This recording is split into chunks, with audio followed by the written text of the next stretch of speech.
नमस्कार, देश न्यूज में आपका स्वागत है। मैं हूं आपके साथ दिव्या और आप देख रहे हैं हमारा खास कार्यक्रम पंचायत, जिसमें हम पंचायत से जुड़ी तमाम बड़ी खबरें बताएंगे और ग्राम पंचायत में हुई धांधली के बारे में भी रूबरू कराएंगे। तो यही हम लेकर आए हैं यूपी से एक खबर, जहां शौचालय निर्माण में किस तरह की धांधली की जाती है, इसका अंदाजा 12 ग्राम पंचायत में दिए गए शौचालयों को देखकर लगाया जा सकता है। बता दें कि 12 भारत के उत्तर प्रदेश राज्य के प्रयागराज जिले में स्थित एक गांव है। यहाँ ग्रामीण मोतीलाल के पुत्र अनिल कुमार के नाम दो बार शौचालय दिया जाना दिखाया गया। इसी तरह अबरार के नाम में स्पेलिंग बदलकर 2 बार लाभ दे दिया गया। गांव को ओडीएफ कर स्वच्छता बढ़ाने के उद्देश्य से शुरू की गई स्वच्छता भारत मिशन योजना के क्रियान्वयन से कई गांवों की स्थिति सुधरी, लेकिन कुछ गांवों में शौचालयों को लेकर प्रधानों सचिवों के चलते घोटाला भी किया गया। ताजा मामला यूपी के जैनपुर स्थित सुजानगंज से है, जहां पर 12 ग्राम पंचायत में एक ही परिवार में 3 शौचालय दे दिए गए। पत्नी के नाम 2 और पति को 1 शौचालय दे दिया गया है। बता दें कि फरवरी 2023 में ग्राम पंचायत 12 के अवधेश कुमार मौर्य ने शिकायत की थी। 50 से अधिक बिंदुओं पर शिकायत में उन्होंने शौचालय निर्माण के नाम पर घोटालों का आरोप लगाया। बता दें कि न्यायालय में भी याचिका दाखिल की गई। उस आधार पर जिला प्रशासन ने मामले की जांच भी कराई। इस दौरान अब शौचालयों के आवंटन की पड़ताल होने भी लगी तो चौंकाने वाले मामले सामने आने लगे हैं। 40 ऐसे लोग मिले जिनके नाम पर 1 से अधिक शौचालय जारी किए गए थे। 10 ऐसे व्यक्ति मिले जो सरकारी कर्मचारी है। बावजूद इसके उन्हें व्यक्तिगत शौचालय का लाभ देते हुए धनराशि भी दी गई। भरतलाल की पत्नी के नाम पर 2 बार और भरतलाल के नाम पर 1 बार शौचालय दिया गया। अरुण कुमार की पत्नी के नाम पर भी 3 शौचालय जारी कर दिए गए। बता दें कि कुछ लोग जिन्होंने व्यक्तिगत शौचालय खुद से बनवाए हैं, उनके नाम पर भी शौचालय जारी कर दिया गया है। 12 ग्राम पंचायत में जिन लोगों ने खुद से शौचालय का निर्माण करवाया, उनका भी नाम सूची में शामिल कर दिया गया है। अब जांच में इसकी पुष्टि भी हुई। जांच रिपोर्ट के अनुसार सियाराम से जांच अधिकारी के समक्ष बयान दिया गया कि उन्होंने स्वयं के स्रोतों से शौचालय बनवाया है। 12 ग्राम पंचायत में हुई गड़बड़ी के मामले में प्रधान व सचिव को कारण बताओ नोटिस भी जारी कर दिया गया। उस मामले में कार्रवाई की जा रही है। बता दें कि जिलाधिकारी के निर्देश अनुसार कार्रवाई की जा रही है। ये जो घोटाले हैं ये रोजाना देखने को मिल रहे हैं और यहाँ पर ग्राम पंचायत 12 में इस तरीके का घोटाला कहीं ना कहीं बड़ी घटना को अंजाम भी दे रहा है। बता दें कि इस तरह की घटना कहीं ना कहीं समाज पर गलत प्रभाव भी डालता है। तो इसी पर हम चर्चा के लिए हमारे साथ विशेष मेहमान हमारी धर्मिष्ठा मैम जी जुड़ी हुई हैं। धर्मिष्ठा जी से चर्चा करेंगे कि क्या कुछ ये मामला है और यहाँ पर जो 40 परिवार के नाम पर जो घटना या घोटाला हुआ है, ये 40 परिवारों में करीब 90 शौचालय बनाए गए हैं। तो धर्मिष्ठा जी, क्या कुछ ये मामला है और ये 90 शौचालय कैसे आखिर बनाए गए? बिल्कुल दिव्या, आपको बताना चाहूंगी, जैसा कि आपने मामला उठाया है, शौचालय निर्माण का ये मामला उठाया है। जैसा कि एक तरफ हम हमारे प्रधानमंत्री नरेंद्र मोदी जी स्वच्छ भारत मिशन की बात करते हैं, उसी के अंतर्गत लगातार शौचालय बनाए जा रहे हैं। गरीब परिवारों को इसकी राशि दी जाती है कि शौचालय निर्माण करा जाए। खुले में शौच से एक्चुअल में मुक्ति देने के लिए ये चीज की जा रही है। स्पेशली महिलाओं के लिए ये एक महत्वपूर्ण फैसला था, लेकिन इसमें भी लोग धांधली करते हैं। धांधली इसमें ऐसी सामने आई है कि कुछ लोग ऐसे हैं जो इसके पात्र नहीं है, जिन्हें नहीं मिलना चाहिए, कि जो सक्षम है वो पात्र नहीं है, उसके बावजूद वो लोग शौचालय निर्माण के लिए राशि निकाल लेते हैं और शौचालय का निर्माण कर लेते हैं और कई बार उसकी राशि भी आहरण कर लेते हैं। और कई बार इसमें यह भी मामला सामने आता है दिव्या जी कि सरकारी अधिकारी जो रहते हैं, जो इसके डॉक्यूमेंट बनाते हैं, डॉक्यूमेंटेशन करते हैं, वो भी वहां पर फर्जीवाड़ा करते हैं। और फर्जीवाड़े के दौरान जहां जरूरत नहीं होती है उस जगह पर भी शौचालय निर्माण के नाम पर जो पैसे आते हैं उसे जो अधिकारी होते हैं वो सारे अधिकारी मिलकर बंदरबाट कर लेते हैं उसकी। और जैसा कि आपने शौचालय की बात करी है, 40 परिवार ऐसे हैं जिन्होंने अपने घर में सभी के नाम पर एक स्पेलिंग को आगे पीछे कर उन्होंने अपने नाम पर इस राशि को आवंटित करवाया है और उस राशि का आहरण किया है। साफ तौर पर यह है कि ये सरकार के साथ धोखा किया जा रहा है, सरकार को छला जा रहा है, सरकार के पैसों का इस्तेमाल किया जा रहा है। और इस तरह की जो धांधली करते हैं ये लोग, इससे ये होता है कि जो इस चीज के लिए पात्र हैं, जो गरीब तबके के लोग हैं जिनके लिए ये योजना निकाली थी सरकार ने, जिसका उन गरीबों को लाभ मिलना था, लेकिन इन लालची लोगों की वजह से वो अपात्र रह गए, उन लोगों को इस योजना का लाभ नहीं मिल पाया। जी दिव्या। जी, आखिर ये इसमें जिम्मेदार कौन है? देखिए, सरकार तो है योजना चला रही है, लेकिन ये पहला गांव तो नहीं, इस तरीके के बहुत सारे गांव है जहां पर सरकारी योजनाओं में भ्रष्टाचार घोटाला देखा जा रहा है। इसमें जिम्मेदारी किसकी बनती है? कौन जिम्मेदार है आखिर? बिल्कुल दिव्या, सही कहा आपने कि भ्रष्टाचार लगातार सामने आ रहा है। सबसे बड़ी जिम्मेदारी तो प्रशासनिक अधिकारियों की बनती है, क्योंकि सरकार का काम है योजनाएं निकालना, लोगों को उसका लाभ दिलाना। क्योंकि आपने भी देखा होगा, जैसे सरकार ने योजना निकाली, उसके क्रियान्वयन के लिए उन्होंने अधिकारी रखे, प्रशासनिक अधिकारी इनका क्रियान्वयन करवाते हैं। लेकिन मुद्दा ये है कि सरकार हर जगह जाकर नहीं देख सकती, क्योंकि अब जस्ट लाइक प्रधानमंत्री मोदी ने स्वच्छ भारत मिशन के तहत ये योजना निकाली। अब प्रधानमंत्री हर जगह जाके नहीं देखेंगे कि मैंने इसे इतने पैसे दिए थे शौचालय के लिए, आवास के लिए, किसी और चीज के लिए, तो इसका निर्माण किया है कि नहीं किया, क्योंकि इतने जगह पर वो उपलब्ध नहीं हो सकते। इसलिए उनकी सहायता के लिए प्रशासनिक अधिकारी है, लेकिन प्रशासनिक अधिकारी अपनी लापरवाही और खुद के ही लालच में पड़कर वो इस तरह के कृत्यों को अंजाम देते हैं। इसलिए सबसे बड़ी चीज यही कि जब तक प्रशासनिक अधिकारी अपनी जिम्मेदारी नहीं समझेंगे, कि जब डॉक्यूमेंटेशन होता है, जब जांच की जाती है कि वो वास्तविकता में इस योजना के लिए पात्र है कि नहीं, सबसे पहला दौरा तो यही आता है कि वो अगर पात्र है तो उसे लाभ दिया जाए। कई बार ऐसा होता है कि अपात्र होने के बाद उसे लाभ दे दिया जाता है। कई बार सरकारी अधिकारी अपने परिवार वालों को उस चीज का लाभ दिलवा देते हैं।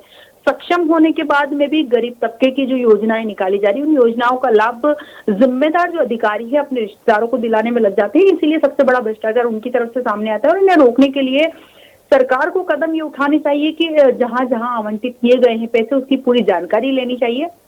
कई बार कुछ टीम और बनाकर और ग्राउंड लेवल पर उसकी जांच होनी चाहिए। अधिकारियों पर भी शिकंजा कसा जाना चाहिए कि अगर कहीं से इस तरह की आपराधिक टाइप की खबरें आती है या फिर इस तरह की धांधली वाली खबरें आती है, तो सरकार को उन जिम्मेदार अधिकारियों को पद से बर्खास्त कर देना चाहिए, और भविष्य में किसी भी सरकारी नौकरी के लिए उन्हें बाध्य कर देना चाहिए कि वो भविष्य में किसी भी सरकारी नौकरी पर नहीं लगेंगे। इसी तरह से या फिर एक कुछ कड़े कदम उठाकर और इस तरह की जो हरकतें हो रही हैं, जो गरीबों के साथ छलावा हो रहा है, इसे रोका जा सकता है। जी दिव्या। जी, जैसा कि आपने कहा है कि इनको कहीं ना कहीं निलंबित कर देना चाहिए, लेकिन क्या होता है जब तक इनके नाम पता चलते हैं, इनके नाम के बाद इन पर कार्रवाई होने में सरकार की ओर से बहुत ज्यादा समय लगाया जाता है, इस पर क्या कहेंगे? बिल्कुल सही कहा आपने कि कार्रवाई में समय लगता है। अधिकतर ये होता है कि जब आपने देखा होगा कि कानून बनते हैं, उससे पहले ही कानून तोड़ने वाले उसको सोल्यूशन निकाल लेते हैं।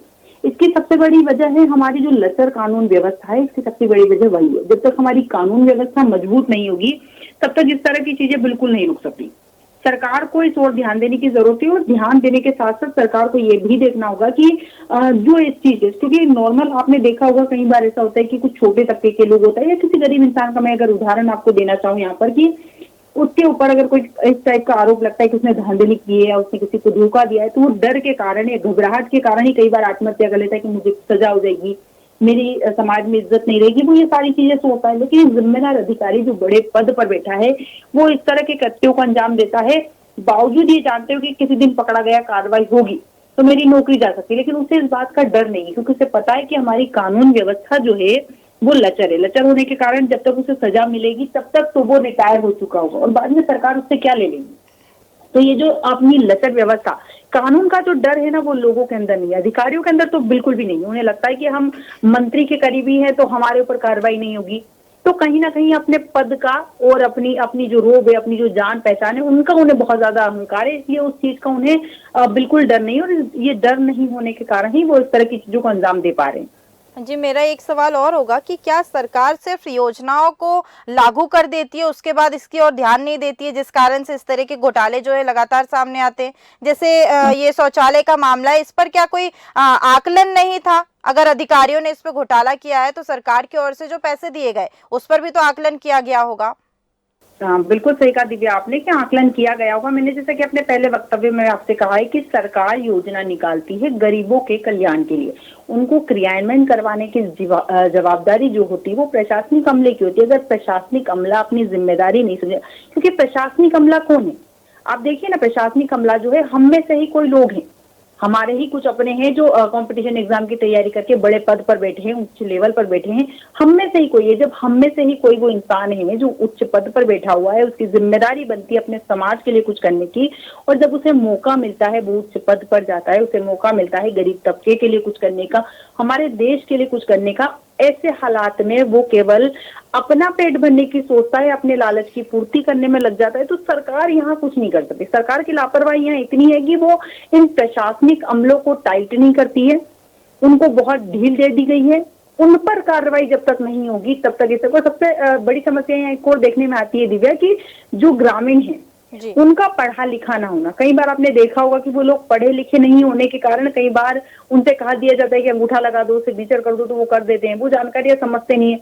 कई बार ये जो योजनाएं सरकार निकालती है, बहुत सारी आज भी योजनाएं सरकार के द्वारा निकाली जा रही जो आम जन तक नहीं पहुंच रही है। कारण उसका सीधा से ये है कि सरकार खुद जाके अपनी योजनाएं नहीं बता सकती, उनको बताने की जिम्मेदारी प्रशासनिक अमले की। प्रशासनिक अमला जब तक ये कार्रवाई नहीं करेगा, उन्हें योजनाएं नहीं समझाएगा, तब तक वो भ्रमित होते रहेंगे। जब तक जो ग्रामीण इलाके के लोग हैं या कम पढ़े लिखे लोग हैं वो भ्रमित होते रहेंगे, तब तक इन अधिकारियों की जेबें भरती रहेगी और ये चीजें कम नहीं होने वाली है। जी, मेरा आखिरी सवाल आपसे होगा कि बड़ी बड़ी योजनाओं की बात करें तो उसमें घोटाले संभव है, लेकिन एक शौचालय जैसी चीजों में भी अगर घोटाला होगा तो समाज में इसका क्या प्रभाव पड़ेगा? जी बिल्कुल सही कहा आपने कि बड़ी बड़ी चीजों में घोटाले तो समझ में आते हैं, लेकिन छोटी, जैसे शौचालय की हम बात करें, शौचालय में घोटाला हो रहा है, ये बड़ी बात है। क्योंकि और वास्तविकता दिव्या मैं आपको यहाँ बताना चाहूंगी कि घोटाला छोटा बड़ा नहीं होता है, घोटाला घोटाला होता है। एक शौचालय के लिए भी अगर उन्हें 20,000 रुपए मिलते हैं तो आप सोचिए ना कि कई जगह पर, एक गांव में एक शौचालय नहीं, एक घर के लिए अगर उसे 20,000 रुपए मिल रहे हैं अगर, तो सोचिए कि गांव में कितने घर, कितने गरीब तबके के लोग रहते हैं, उन्हें शौचालय बनाना तो वो छोटी रकम नहीं हो जाती है, वो बहुत बड़ा अमाउंट हो जाता है। और बंदरबाट आपसी तरीके से की जाती है, सभी को मिलते हैं उसमें से पैसे। कई बार ऐसा होता है कि पंचायत के सरपंच सचिव को भी हिस्सा मिलता है, जिम्मेदार अधिकारी को भी पैसा मिलता है, और जिसके नाम पे फर्जीवाड़ा किया जा रहा है कि किसी और, जैसे कोई पात्र नहीं है, उस अपात्र इंसान को शौचालय का लाभ दिया जा रहा है कि उसके घर पर निर्माण कार्य बताकर वो राशि का आहरण किया जा रहा है, तो कुछ राशि उससे भी मिलती है। इस तरह से पूरी एक टीम बनी हुई है, पूरी टीम बंदरबाट कर रही है, आपसी समन्वय से चल रही है।